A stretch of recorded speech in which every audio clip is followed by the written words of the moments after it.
क्या पीके को मिला सिग्नल? क्या एलियंस का हुआ सिग्नल लॉस्ट? क्या आरके और पीके उनके साथियों को ढूंढ पाएंगे? हेलो दोस्तों, मैं नितिन आपका स्वागत करता हूं बॉलीग्रैड स्टूडियोज में।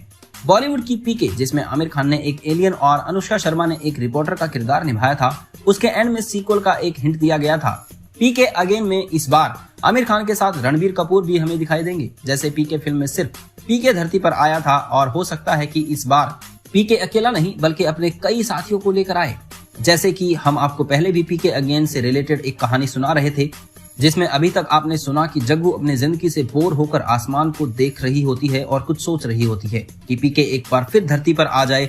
दूसरी तरफ उसी वक्त सिर्फ पीके नहीं बल्कि और भी एलियंस उसके साथ आए।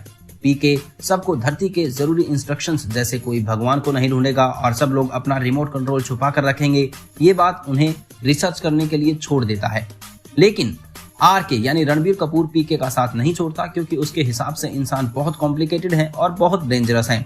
आरके ने धरती पर आने से पहले इंसानों को समझने के लिए कुछ बुक्स पढ़ी थी, जिसकी वजह से आरके इंसानों को समझना तो दूर, वो और ज्यादा कंफ्यूज हो गया। इसीलिए वो पीके को बार बार कहता है कि वो इंसानों के साथ अकेला नहीं रहेगा। इसीलिए पीके और आरके दोनों जग्गू को ढूंढने के लिए अपने साथ ले जाता है, ताकि वो आरके को समझा सके कि हर इंसान बुरा या खतरनाक नहीं होता। लेकिन जब पीके को जग्गू घर पर नहीं मिलती तो वो यहीं घूमने चल पड़ते हैं। और उस वक्त पीके को एक बोर्ड एंड टिप्सी जग्गू किसी के साथ लंच करती दिखाई देती है। जब पीके जग्गू को उसकी बोरिंग लंच डेट से बचाकर ले जाता है, जग्गू उसे अपना सपना समझती है। इसीलिए हंसते हंसते पीके को गले लगाने के बाद वो कहती है, अरे पीके, काश तुम सच में यहाँ होते।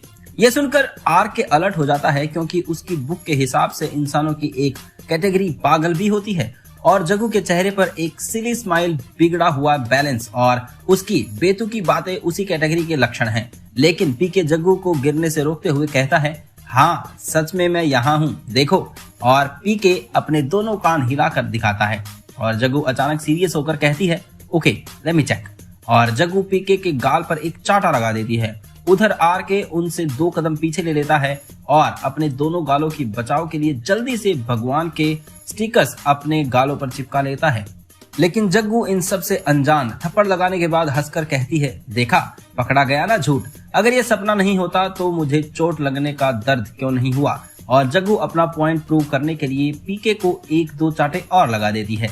लेकिन इस वक्त पीके के लिए आरके की जजमेंटल नजरों को अवॉइड करना मुश्किल हो रहा था। इसीलिए पीके कहता है, पागल नहीं है, वो बस थोड़ी ड्रंक है, सुबह बिल्कुल ठीक मिलेगी कसम से। आरके पर उसका विश्वास ना करके काउच से 3-4 पिलो उठाता है और उन्हें अपने चारों तरफ सेफ्टी नेट की तरह लगा लेता है। अगली सुबह जग्गू जब उठती है तो 2-3 अजनबियों को अपने लिविंग रूम में पड़े देखकर चौंक जाती है। पीके ने खुद को एक टेबल क्लॉथ से और आरके ने तकियों से ढका रखा था, लेकिन किसी का चेहरा नहीं दिखाई दे रहा था। जग्गू चुपके से जाकर एक बेसबॉल बैट लेकर आती है, लेकिन जैसे ही वो पीके के पास पहुंचती है, पीके अपने क्विक सेंस की वजह से जान जाता है कि जग्गू उसकी तरफ आ रही है। और जैसे ही वो अपने मुंह से ब्लैंकेट हटाता है और जग्गू हड़बड़ी में वो बेसबॉल बैट उसके सर पर मार देती है। पीके जो अभी अभी जगा था वो वापस से सो गया, या शायद बेहोश हो गया। आरके अचानक उठता है और अपने पिलो को जोर से पकड़ लेता है। तब तक जग्गू को समझ आया कि उसने पीके को मारा है। तब तक देर हो चुकी थी। लेकिन जब जग्गू की नजर अब अजनबी पर पड़ी तो वो आरके से पूछती है, तुम कौन हो? तो आरके एक तकिए को सर पर रखकर और दूसरे को चेहरे के सामने थोड़ा सा हटाकर पहले बेहोश पीके की तरफ देखता है, फिर जग्गू की तरफ, और कहता है, हम आरके पीके के साथ आए हैं और हम नकली नहीं असली हैं। सच में तुमने वो कल पीके को मारा था, इसलिए तुमको दर्द नहीं हुआ। अगर तुम खुद को मारती तो तुम्हें दर्द होता। ये सपना नहीं, सच है, और दर्द भी होता है। जग्गू जब आरके से बात करने की कोशिश करती है तो आरके बस उसे घबरा कर देखता है। तो पीके जग्गू को समझाता है कि आरके को इंसान जरा कॉम्प्लिकेटेड लगते हैं और इंसानों को समझने के लिए ही उसे यहाँ भेजा गया है। और जग्गू के कल के बर्ताव ने आरके को और अलर्ट कर दिया है। कुछ देर बाद आरके और पीके के रिमोट कंट्रोल से अचानक उन्हें सिग्नल मिलता है, एक इमरजेंसी सिग्नल। लेकिन कुछ देर बाद वो सिग्नल लॉस्ट हो जाता है। आरके और पीके अपने माइंड से बाकी सारे एलियंस का कनेक्शन धीरे धीरे टूटता हुआ महसूस करते हैं। आरके उनसे कनेक्ट करने की कोशिश करता है, लेकिन वो कनेक्शन कुछ इस तरीके से तोड़ा गया जैसे कोई कनेक्शन था ही नहीं। पीके और आरके दोनों घबरा कर एक दूसरे को देखते हैं, क्योंकि उन्हें उनके एलियन साथी का कोई सबूत लोकेशन नहीं मिलता। जग्गू जब पूछती है कि पीके उसे बताता है कि इस बार उनके साथ और एलियंस भी आए थे, लेकिन कुछ गड़बड़ हुई है। क्योंकि अभी अभी उनका सबका कनेक्शन लॉस्ट हुआ है। मतलब उन सबके रिमोट उनसे अलग हो गए हैं और डिफ्यूज कर दिए गए हैं।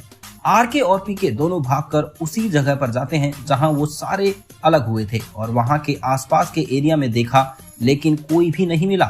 लास्ट में वो दोनों जब घर पहुंचते हैं और जग्गू उनकी मदद करने को कहती है, तभी अचानक एक हल्का सा कनेक्शन आरके को फील होता है।